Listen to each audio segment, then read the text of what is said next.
Hey folks, welcome to the LEGO Let's Chat Friday here on the channel.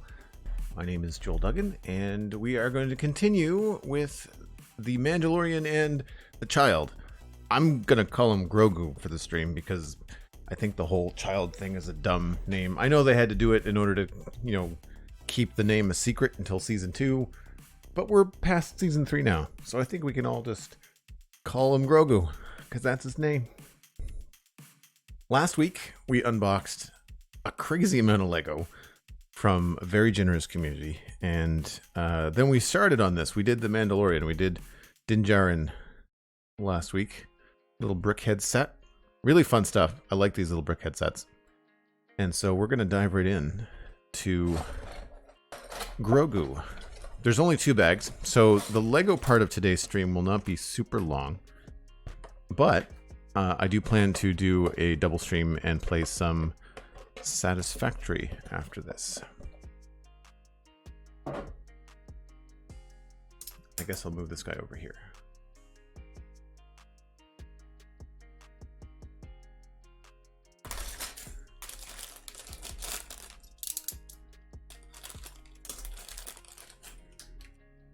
So how's everyone doing? How was the rest of the week?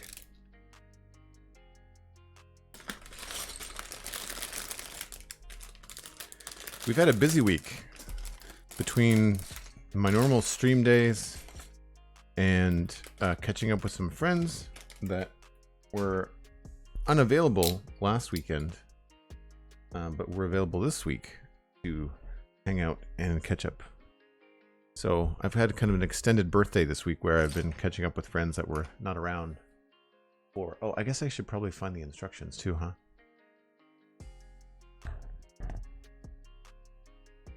I think these are it. Yep. Dan, I did not like Guardians of the Galaxy Volume 3. I won't go into all the details because I don't want to spoil it because it only just came out today. I saw it at a 10 p.m. showing. But, and this is separate from me not liking the film.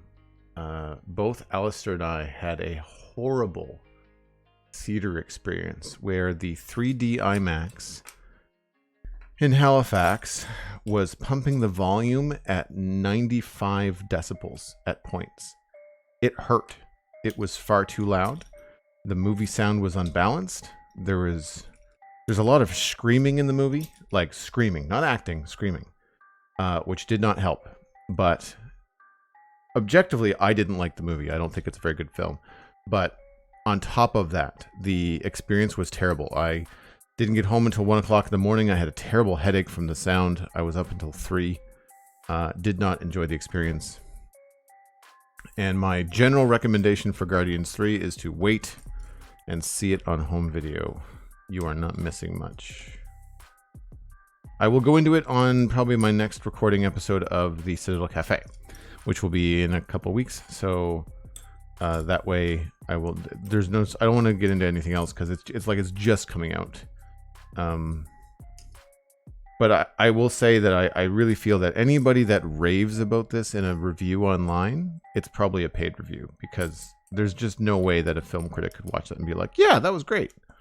So just be wary. If you are a fan of the Guardians films, like if you think they're the best Marvel movies, you'll probably like it. You'll probably think it's okay. But it's not for me. Neither is this song.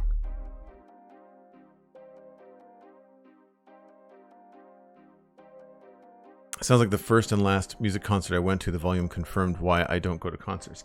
Yeah, like, and so a movie, the quality of the film aside, the experience in IMAX, like, it hurt my head. My ears are still sore. Like, even having earphones in right now to be on stream, it's a little uncomfortable. It was a terrible experience. And IMAX is loud anyway. But the fact that, and Alistair has his Apple Watch set to alert him for things like this, and his Apple Watch was saying, like, this is dangerous. If you are exposed to this level of sound for prolonged periods of time, you could permanently damage your hearing. 80 is like may damage your hearing, and 90 plus is you're gonna have some temporary, if not hearing loss. Like, that's stupid. I don't know why neither one of us thought to stand up and leave and just get our money back. Like, I don't know, just the Canadian, the Maritimer in us, like the polite person, like I couldn't talk to Alistair during the movie because neither one of us could hear ourselves think.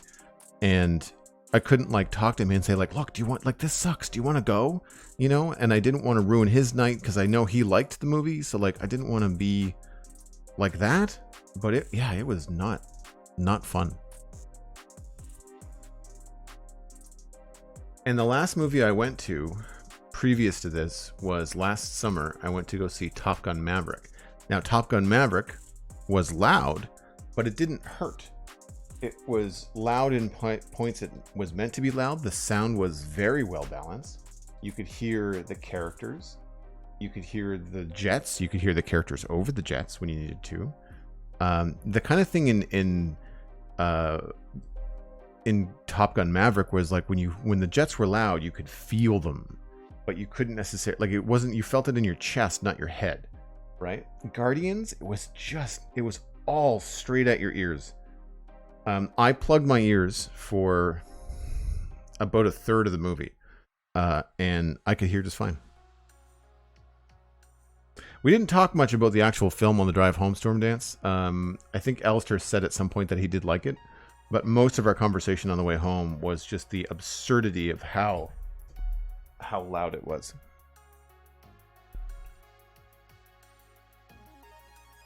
So, fun story, getting back to Lego. Every one of these brick sets has a 2x2 pink brick in it, which is usually somewhere around the middle of the head, almost like these little brick heads characters have got brains. It's a little 1x1. That's funny.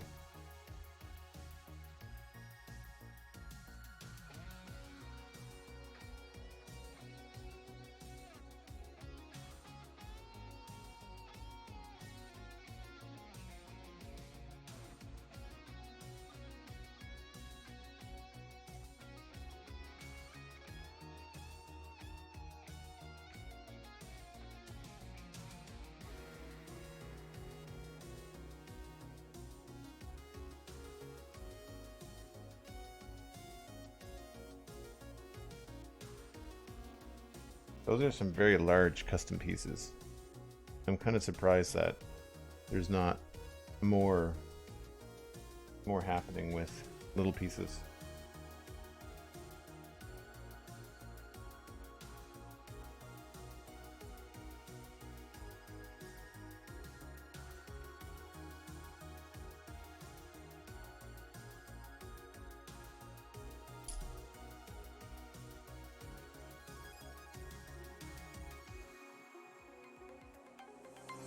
LeigerGaming subscribing at tier 1. Thanks very much, Leiger. I get up from the computer, I walk away, check my phone, and see that Joel's streaming. The time to sit back down and connect so I can lurk. Sorry, not sorry. I have that effect on people. You think you're ready to get away from your screen, and then I do something cool. That's a terrible brag, but you know what I mean. I also make people hungry on Instagram.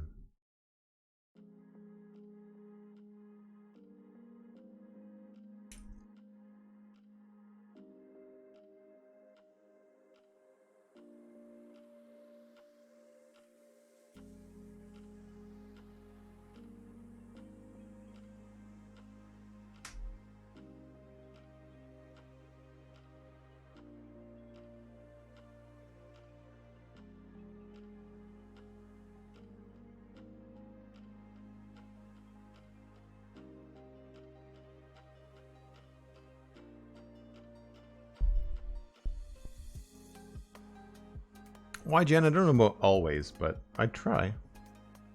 I certainly try.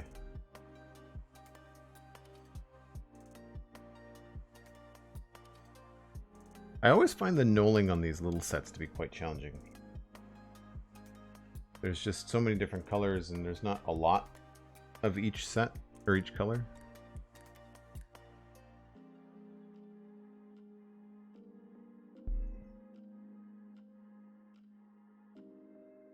I'm looking forward to getting back into Satisfactory today.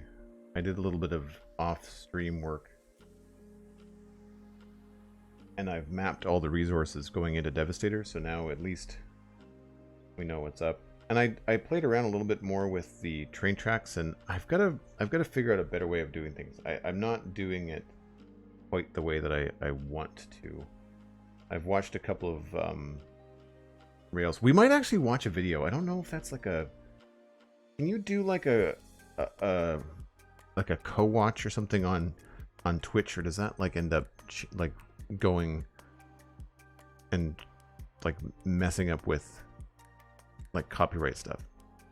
We don't have to watch the whole thing, but there's like a 14-minute video of someone that did like a worldwide train network that I thought was really cool. And I'd like to watch at least part of it, just to kind of like show people what I'm looking at trying to do. I mean, I'd be promoting it for sure.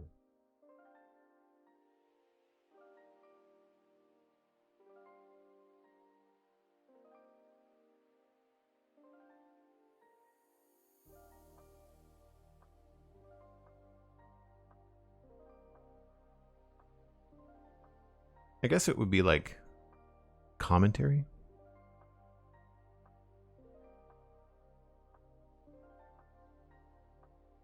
Fun fact, Devastator is the name of Darth Vader's Star Destroyer in Episode 4, A New Hope. Is it really the Devastator? I probably should have known that. So Devastator is also a Decepticon combiner transformer, and in Satisfactory we're focusing and designing our buildings modeled after Transformers, just for something cool and fun to kind of springboard from. And so that's why I keep on... When I refer to Devastator, I'm referring to like the giant factory in the desert that we have in Satisfactory that's consuming the world. And very poorly right now, I might add. We've got to get some production on the go. I really need to stop like expanding into different areas and really just kind of like get all of the things that Devastator should be making being made. There's a few things that have not worked out very well in terms of the, I guess, spacing, and I thought it was going to be good to have a bunch of materials coming in through this one main bus, but horizontal bus is very tricky. So I'm discovering anyway.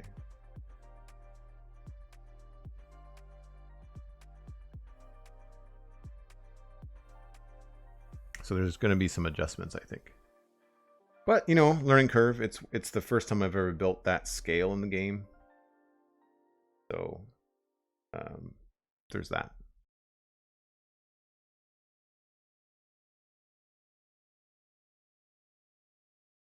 But I've got some ideas for some train stuff. I'm still not entirely sure.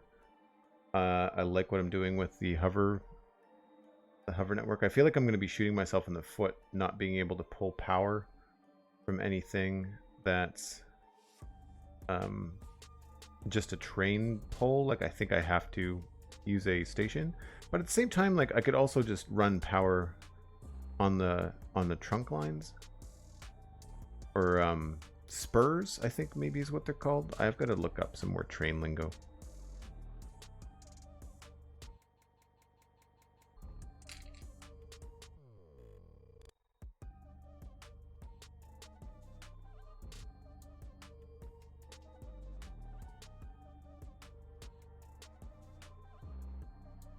Well, that doesn't work, does it?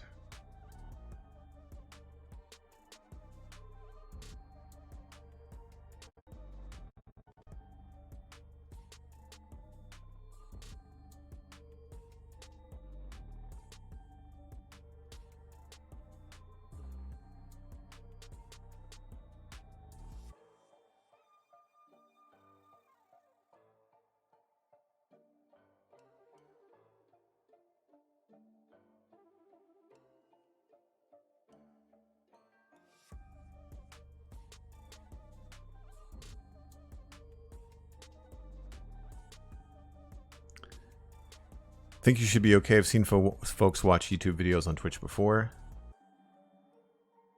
if it's like a movie trailer that's come out, someone really wants to see it. Yeah, like some reaction videos. And I guess it's kind of like research. I mean, it's not much different than me like loading up a website, you know. Something that dawned on me too that I want to try is that we've got the blueprint designer. And you know how I was trying to do all these weird like awkward curves in the satisfactory tracks?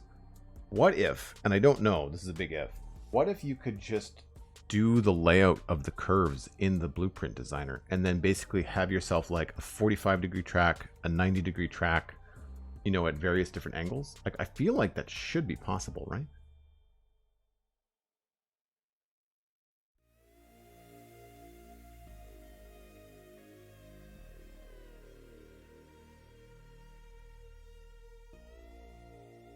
Anyway, we'll see. We'll figure it out. I think the other thing that I find, and I think I mentioned this on stream the other day, is that my brain starts thinking like Minecraft when I'm in Satisfactory. And I think like, man, if I screw this up, it is going to take me an eon to fix it. So I really want to get it right the first time, which isn't the case in Satisfactory. Like, you've got a build gun. You get all the materials back that you put down. Like, there's no reason. Like, you can just... The only thing you're sacrificing is a bit of your time if you get it wrong. Now, that's a pain in the butt if you're doing something crazy like a factory. You know, like if you're doing all the belts and stuff, you want to get that right. But if you're just building poles and rails, like, it's frustrating sometimes, but it's not the end of the world. I'm not sure. I guess it's part of it is my personality. Like, I tend to research things before I pull the trigger. I'm a terrible shopper. Like, terrible. If I want something new, you know, like a TV or something like that, I spend days researching, like, what's the best one? What's the advantage of this one? What size do I want? Like, you get into this rabbit hole and you have to learn all these things. It's like when I bought this camera. Same idea. I mean, I know a lot more about cameras now, which is nice.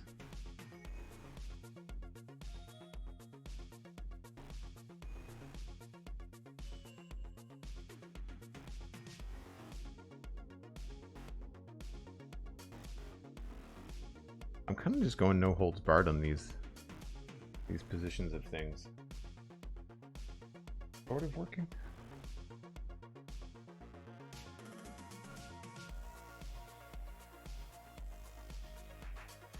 Oh, that's got special.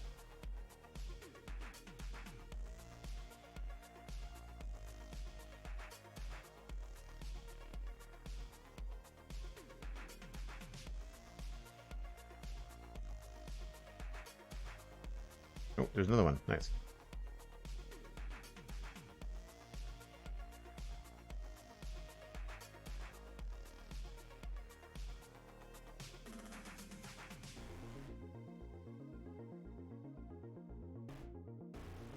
Definitely not a perfectionist. No, that's true. Sure. Yeah, we'll go with that. Yeah, it bites me in the ass sometimes.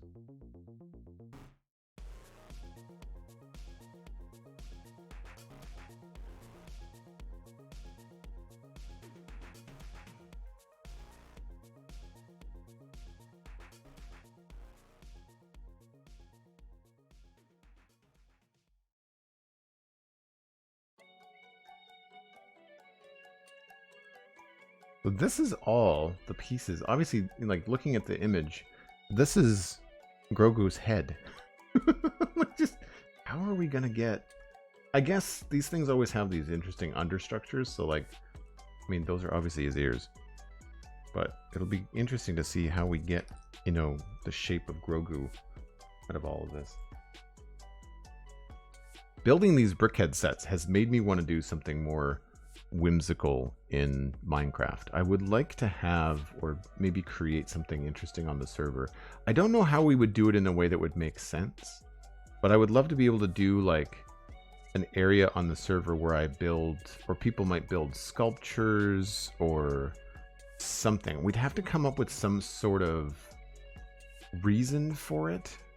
Like, for example, do you guys remember the season of Hermitcraft where Rendog and Iskall were on a giant mushroom island that they divided in half, and Rendog did this really cool circuit board build, and then Iskall built, like, he was in like a cartoon valley or something, and he built like a piranha plant from Mario, and he built everything was kind of like cartoonish and like bold colors, very simple lines, simple shapes. So I just think it would be kind of fun to be able to take things from pop culture that I like and get them into Minecraft with some sort of like very loose headcanon as to why, you know, where we are in the world so that it works within the Citadel. I don't know.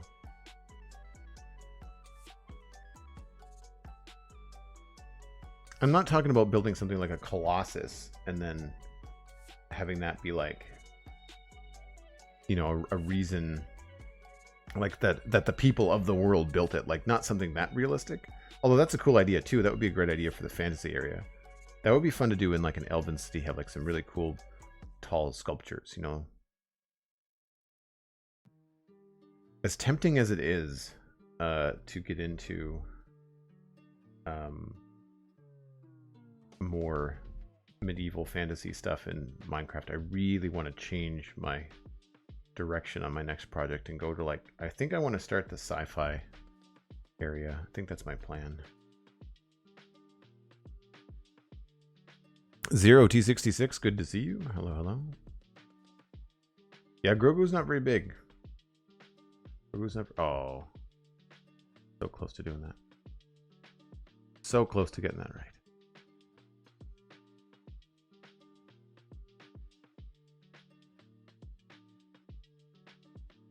Good enough for me.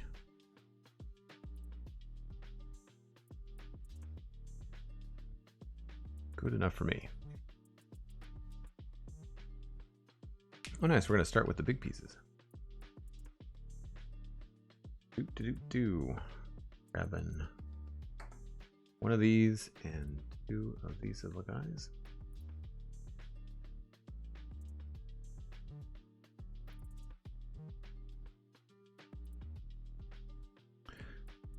Season 5, I think it was. Plastic Fantastic, Istal called it? Yeah, something like that. Yeah, Istal came back to YouTube recently and started another series over again with his modded stuff. I've fallen off watching several Hermits. I still like them all, but a lot of the content this season, as interesting and cool as it is that there's the Hermitcraft TCG, I do not find it the most engaging thing to watch on YouTube. I think Vintage Beef has really pulled off something incredible, and it's a crazy amount of work. Very, very cool use of Minecraft. Like, you could tell that he wanted to do something different, which I think is great. But for me, as someone that's never been into TCGs, doesn't play Pokemon, nothing like that, I did not find, and it's not throwing shade at any creator in particular. I just don't find that style of video of me watching someone play a mini game within Minecraft is something I'm interested in. I guess it's just because I'm a builder, right? Like, I'm a builder. I want to see the people that I know build cool stuff continue to build cool stuff. You know, so I've still been watching Hermits, but I've only been watching their build episodes usually.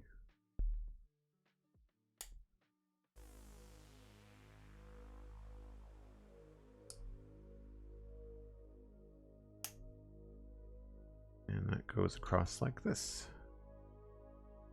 Is that actually his feet? That might be his feet. Hey, CJ, how's it going? Been a while. Hell, welcome in. Good to see you. Just out of curiosity, as a quick chat poll, we don't have a ton of people here, but doesn't have to be Hermitcraft, but your #1 Minecraft content creator, the person that you get really excited when they release a new video, just single line, just that person's name. Throw it in chat right now. I'm just curious to see. Just curious to see. Pixel Riffs, yep. Okay. I see that. I get it. Pix? Wow. Okay, not me. YGen, that's very, very kind of you. I meant besides me. Sorry, I should have been clearer. Oh, crap. Pix. Nice. Pixel Riff's popular dude. I know him. Does that make me one of the cool kids? Pearlescent Moon, right on. Yep, I like Pearlescent Moon's builds. Fwip, CJ, Fwip, yep, I can see that too. Tango, low. Tango is something that I get really excited about. Fun Dashing Tomatoes, so you're on board with Iskall. Okay, you're into the Iskall modded stuff. I have yet to try, actually, and play the new version, because he's always changing it, but the new version of, oh, what's it called? Vault Hunters? I mean, I really got to tip my hat to Iskall. Because I'm not into modded, I have a hard time following it, and so I don't know much about what he's doing. But boy, do I have a lot of respect for the amount of work that goes into it. I remember watching some of his streams when he was playtesting and going over different things with some of the people that are helping him. I'm sure that he's doing this like above board and working with developers and funding the thing, and like it's such a cool thing for him to do as a creator. It's so complicated and it's above my, what's the word I'm looking for? Everything seems to be about like collecting rare stuff, which is not something I do in Minecraft. So in that way it doesn't quite speak to my gameplay loop that I prefer. I'm not saying there's anything wrong with it. I have not found the mental gymnastics to get on board with that gameplay loop. But we've rated a couple people. Is it Great Lakes Girl Cosmic that's always playing Vault Hunters? I think they've got like a streaming series where they play it. And so does Short Zelda, I think. A lot of Whip being mentioned, a lot of Fwip. Really like having Fwip on the podcast on Spawn Chunks. He's always fun to talk to. I like him a lot. He's freaking talented. I don't watch much Minecraft videos, but if it was a live stream, Exuma. Yes, I do enjoy Exuma's live streams. They're very chill, like they're very well paced. I like the way that X does his videos. Oh wow, so this is all going sideways. This is really interesting.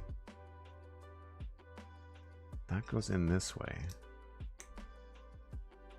That is not what I expected to happen there. Oh, it's the back of the seat. Okay. All right. I get it. I tell you, man, the designers at Lego, you really have to do some like spatial, like that. Being aware of the library of pieces that you have access to would be one thing. And then being aware of how you can connect things sideways, you know, really thinking about a Lego build in 3 dimensions, you know, I think it must be a real challenge for people that are new to it.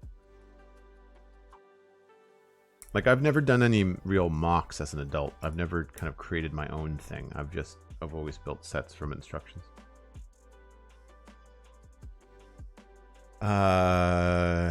It does make it more difficult to play when it's consistently being updated. Yes, that's something that has held me back from trying it out on Fun Dashing Tomato. It requires a lot of inventory management. Yeah, but I think they've got mods in the game that help you with inventory management, right? Like there's like a filing system. Your storage system ends up being almost like a computer, right? Isn't that a thing? Had to go with Pearl for my number 1 since, well, fellow Aussie. Now there you go, Kel. Yeah, I get it. I'd be more interested in Vault Hunters if the content wasn't gatekeeping behind beating the dragon. I enjoy the grind aspect, shift for mods that change the gameplay more. It'd be interesting more in Vault Hunters if the content wasn't gatekeeped behind. Oh, so you have to beat the dragon in Vault Hunters? I thought it was about running vaults. Love it when Lego surprises you. Yes, me too, Tomato. Me too. Kel Birdie, she streams at 11 p.m. local time. Yeah, so watching people across the planet can be challenging. That's why in some cases I catch VODs, right, from Pearl, because not VODs, but like videos, YouTube videos, because I can't watch her live. She's in the middle of the night. Cosmic is saying that I hardly watch Minecraft content on YouTube anymore. The content I consume for Minecraft is all Twitch. Steven, Ginger, Aldebar, Hunter, Elkhorn. All right, so yeah, so mostly this community. Yeah. the kind of the community between like myself, Spawn Chunks, Pixel Riffs, and other people on Infinity Cove. Yeah.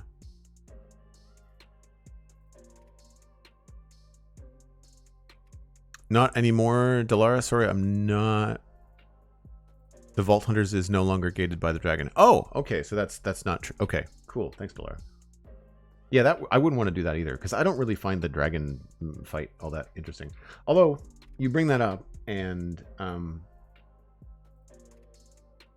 that's something that we have to do. So one of the things that I can do in the meantime on the Citadel, once we're done with West Hill, because we're on one of the last parts of it now, but once we're done with it, one of the things that we need to do is fix our end, and that is going to involve deleting the gateways. I have to go in as the administrator and delete the gateways, and then we have to fight the dragon like 20 times.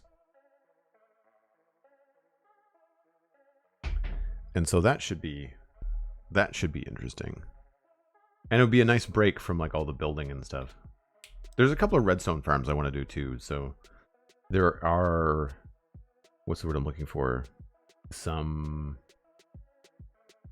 divergent gameplay. There's some non-building gameplay that I can take advantage of and do while I'm trying to decide what my next move is going to be on the Citadel. So this is cool. I thought it might go on there, but it's actually going to go on the front like that. And then these give like a little detail. I'm not sure if you can see that on camera, but the studs, you can kind of see them right there. That's cool. Has this focus improved any, by the way? Have I been able to nip that in the butt? I still feel like the VODs for this are out of focus slightly.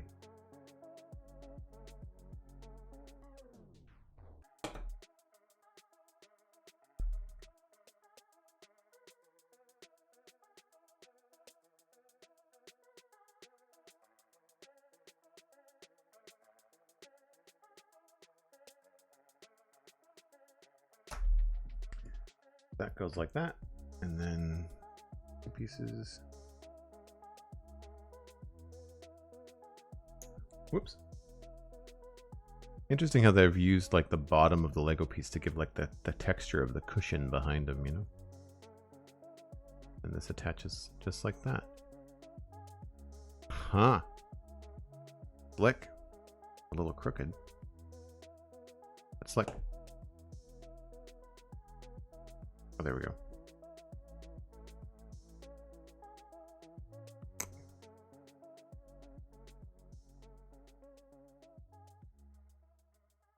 .20 is soon as well, yes. Yeah. It's why so many streamers from Australia stream at night. Yeah, because of the time zone, trying to take advantage of the North American market. Man, that's going to be tricky. Low is saying I watched Minecraft content on YouTube shortly after the start of Season 4 and back I watched every Hermit. Today it's only Tango. The problem I have with Hermitcraft and other SMT stuff is very repetitive. Yeah, I have the same sort of thing where I'll watch the first part of a new season of something like Hermitcraft, and I'll be watching while I do other stuff until people get established. Although sometimes people that really want to go straight to the building, a lot of times they just jump straight to, like, they'll just go straight to Netherite in like a single day. You know, they'll stream all day, they'll get up to speed, and then they don't have to do a video again about setting up all that stuff. So that can be kind of cool. That's a nice little connection detail there too. So I find that's easy to watch because then people will get to their main building quickly. Someone that does that a fair bit is Cubfan. He'll just blow through early game and go straight to like, we're gonna do something crazy with this desert, or you know, something like that. And I do like the technical builders. Like I like watching Tango, I like watching Impulse. I like when they want to do something cool. And what I think that's so interesting about what they do is that they've built these farms like dozens of times, and so they're always trying to do something that's fun for them, so they don't get bored, you know, which I think is good. And it makes it more interesting for me as well, like for all the viewers.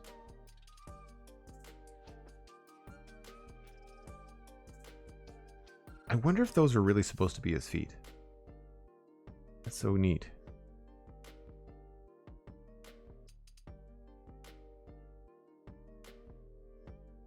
Maybe not. I don't know. I just flip this around, do the same thing. This is a really neat little shape. This is bigger than I thought it was going to be too.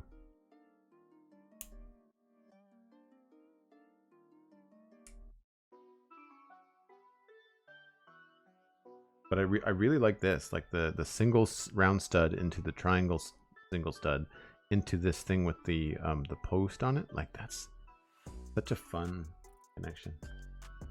Something that would be interesting to do would be to look up the technical terms for all of these Lego pieces so I know what they're actually called. I need like a Lego thesaurus or a Lego arts dictionary or something. I wonder if working at Lego you end up with like nicknames for all these pieces, or whether they actually have to use like all the proper technical team names. They must have short versions. When I worked in animation, there was abbreviations for everything. Oh, I guess we have to do these first this way. So 4 of those and 4 of these.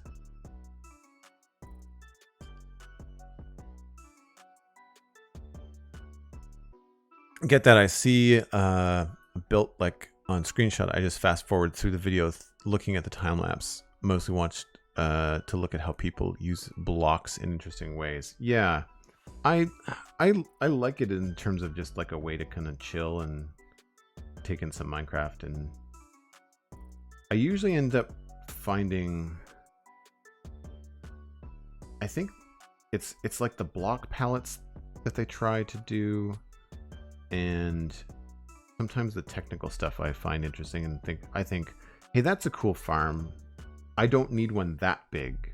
How could I adapt it to be just big enough for my needs on the Citadel? You know, like I think that's what I do a lot of the times with the technical stuff. The focus looks good. You're just getting some glare, I think, down to the left-hand side, but that's because of the instruction book and light bouncing off of it. Oh, like down here? Yeah, there's not much I can do about that. It's also an overcast day, so I've got a lot of light coming in from the window. There's a window like right there. There's a lot of like reflective cloud light coming in. Because normally this time of day, the sun today would be like over there, but it's overcast, so there's just light bouncing off everything.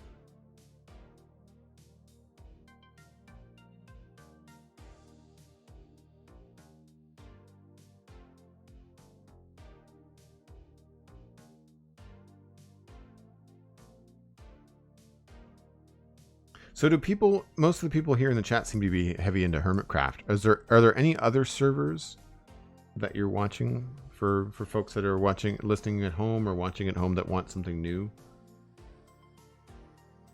I know we've mentioned Empires that Pixelrisk plays on and Fwip plays on, and there's more people on that server as well.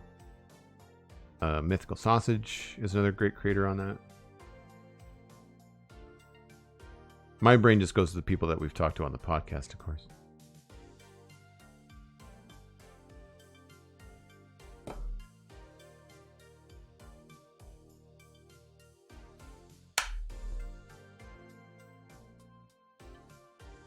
Is this a bigger plate?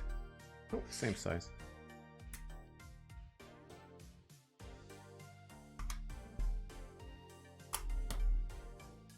We've got some big sets coming. Man, there's a couple sets I'm pretty sure are going to take like 6 or 8 weeks to complete.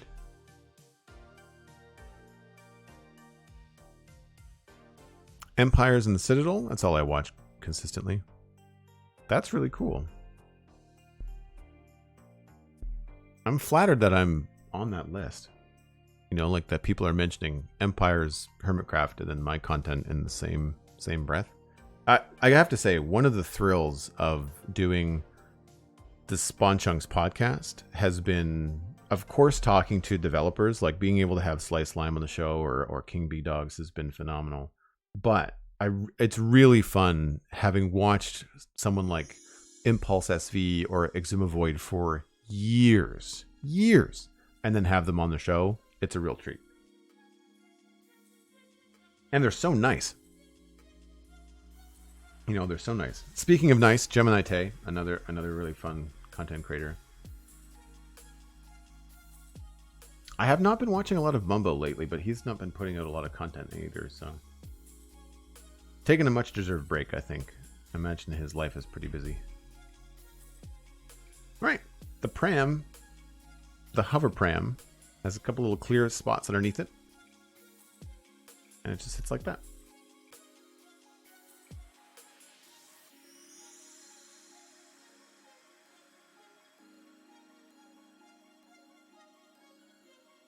I realize those are probably up underneath my Twitch leaderboard. Now, it's time for Grogu. He really is little.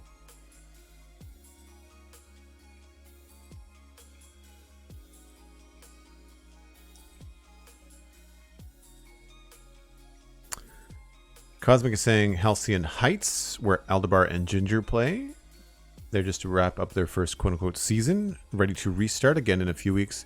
New server and some new additions. Yes, I believe I heard that Tadpole Milk, who we raid very often, is now part of Halcyon Heights, right? And there's somebody else too. Someone that Tadpole raids quite a bit. I noticed that if I lurk in their stream long enough after I raid, that we end up being passed on to somebody else. And that somebody else starts with a G. I'm blanking on their name. They also seem like a really nice dude. Sometimes I watch people on Truly Bedrock. Prefer Empire's Hermitcraft. Okay, Hermitcraft is too hyped for your taste, says Meadow. Interesting. So you don't feel it? You don't feel Hermitcraft lives up to the hype? I think the thing about Hermitcraft is that it's so big with so many broad creators. You're not meant to watch everybody. I think you're meant to just find the folks that you like. You know, that's my take on Hermitcraft. Is like you're just meant to find the creators that you enjoy. What I think is cool about Hermitcraft is let's just say you found it with Rian or Exumavoid. You know, you're watching Exumavoid, and then they'll have a conversation. They'll do something interesting. Well, they will interact with another hermit like Impulse or Tango, and that's how you find them. You're like, oh, okay, I really enjoyed that. I think I'll watch, more Tango. And I think that's what's cool about Hermitcraft is that it's very easy for you to discover, because YouTube and Twitch YouTube is better at it, but Twitch is not very good at discovery. Something that I struggle with my channel is finding the time outside of creating content to post like promotional things on TikTok or YouTube. I've got the VODs, but YouTube VODs are so long they don't really work well with the algorithm and stuff.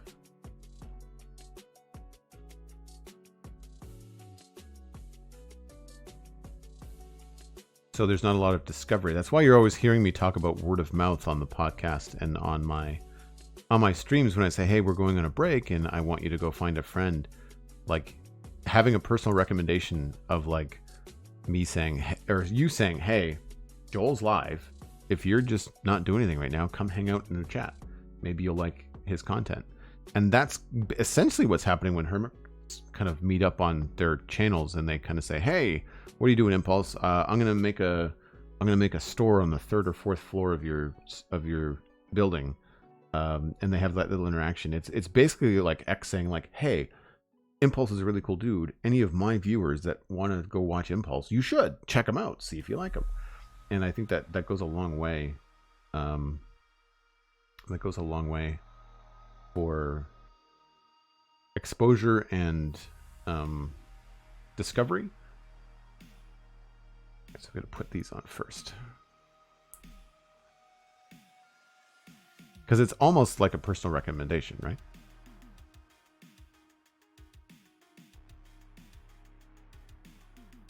Something that I want to do the next time we have someone from Hermitcraft on the SpongeChunks podcast is ask them outside of hermits, like outside of another hermit.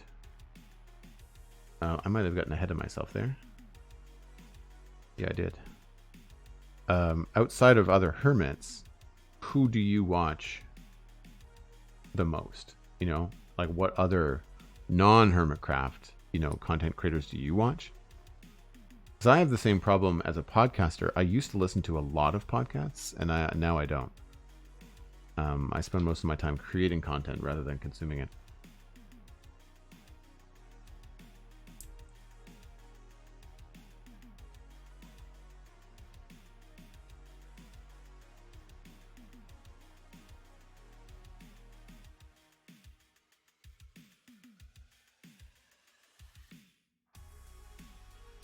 So this was an interesting little ring of horizontal blocks that we made. Oh, it probably gives like the fold in the front of his little Jedi robes, or his schmuck. I'm not sure what you want to call it. It's not his brain, or maybe it is.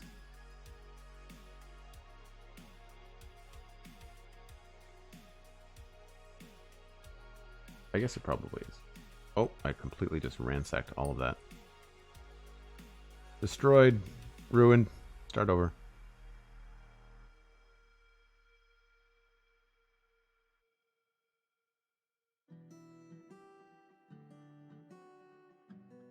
Now, that to me looks yellow. I know this is the piece that it's referring to, but that looks yellow to me. In print.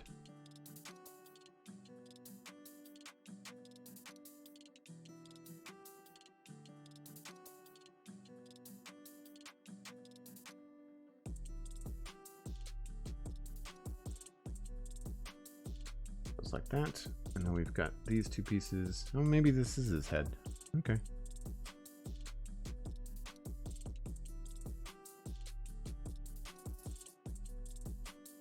Yeah, okay. Straight to the head. His body is like a block tall.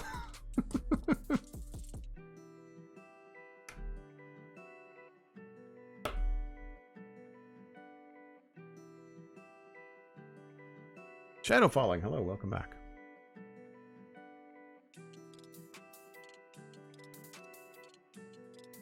Examine unintentional nap out of the way. Are we building a helmet? No, we're doing the Grogu and Mandalorian set. We're doing the Grogu to the Din Djarin that we did last week.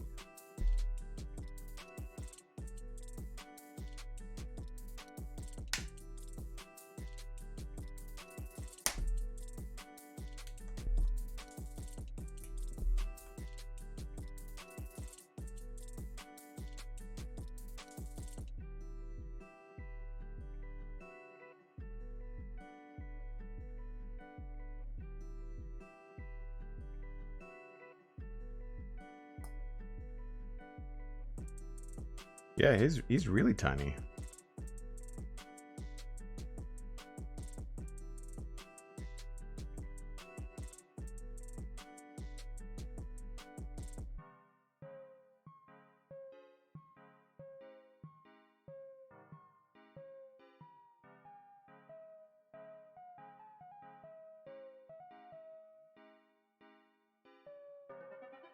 That's his face.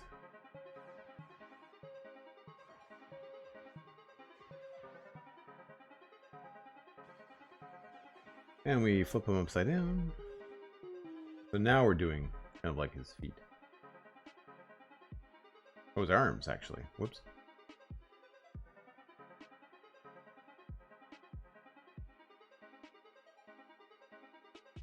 I think this would be probably one of the more challenging things to design because he's so small.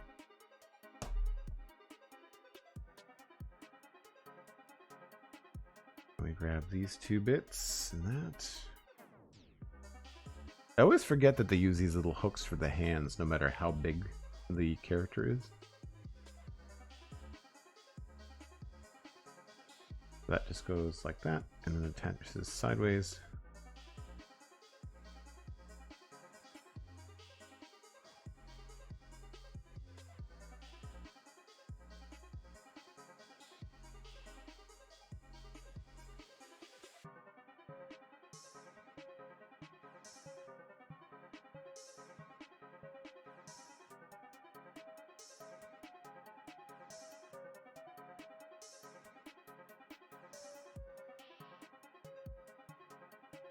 Gonna pull out one of your sets and join in the building. Very cool. We won't be building for too much longer. We're almost done. Judge me by my size, do you? Hmm? Well played, Devon. Taking a guess, you just want to finish this set off and then take a break and then satisfactory. Yes. Yeah. So the way that I do these double streams for folks that are not aware, normally I end up stopping the stream for just a few minutes, enough that Twitch will separate the VODs into 2 video files so that I don't have a VOD that has this and then satisfactory in it. Because I archive the VODs on YouTube on the Joel Duggan VODs channel, I don't have the same sort of like flow that someone like, oh gosh, I'm blanking on his name. He's a really good streamer and I watch him all the time. Anyway, not important. But he streams like 8 hours a day. Like he eats lunch on stream. Tangent, fun dude. But like he does, I don't think he archives anything. He just kind of puts it all straight up on Twitch, and then you know, like it's like a stream of consciousness, and he switches games, he does like whatever, and he does it for large stints of time, much longer than I could ever play and stream. Okay, so we got more leg stuff going on here too, more robe, I guess. So he's a little bit taller. Most of it is going to be in the pram, but a little bit taller now. And then we're back to this way. Put him on his side so you can see what I'm doing. But yeah, so I will, I'll stop the stream briefly. I'll let everybody know that I'll be back in probably about 10 minutes. Just because it gives me time to switch things. Stop the stream, switch to a different OBS layout, that kind of thing.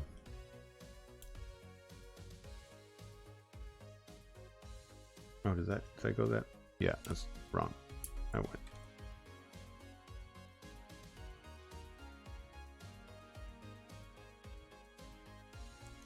So to be taller, I just need to add robes. There you go. You mean you don't, if you walk around the house in a house coat or a robe, you don't feel taller, Cosmic? I've never been a robe guy. Jogging pants and a t-shirt. that's my home comfort. Is jogging pants and a t-shirt. I don't do the whole robe thing. Ears.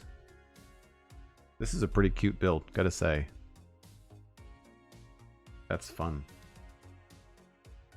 Now, why am I missing? I obviously forgot to put the back on this thing. So I obviously missed a step. So hold on. There's far too many pieces. Somewhere every week I do one of these, someone in the chat is just screaming, "You missed a step! You were talking and you missed a step." Yeah, probably way back here. Yeah.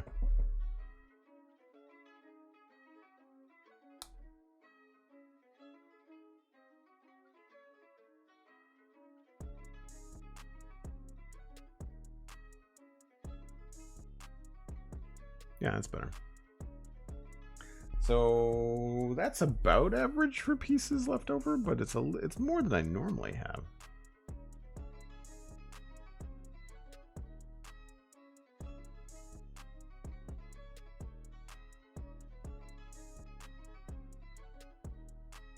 I don't see anything else we missed.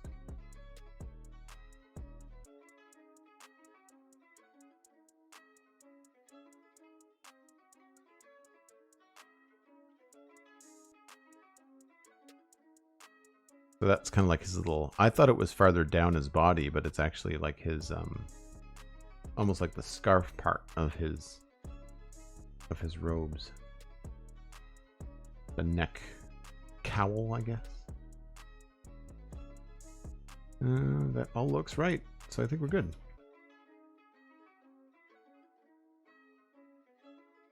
And then Grogu just sits in here. Does he sit in here or does he actually snap in? He must snap in. There we go.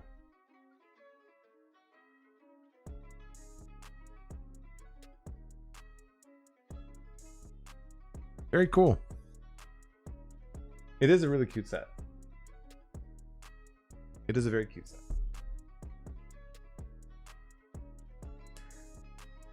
So this one is 75317. I think they're both the same.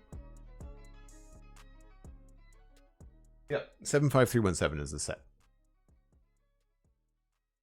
So that is Din Djarin the Mandalorian and his child, Grogu. That's a lot of fun. So I don't know what set we're going to build next. I think I'm probably going to go through the birthday sets that were sent to me from smallest to largest. So I believe the next one next Friday will be the TIE Fighter, the minifig scale TIE Fighter, which will be a lot of fun because I've never built an Imperial. Well, no, it's a lie. I've done the Imperial shuttle. I've never done a TIE Fighter in Lego, so that'll be really, really fun. Don't go anywhere, folks. We are going to continue the stream.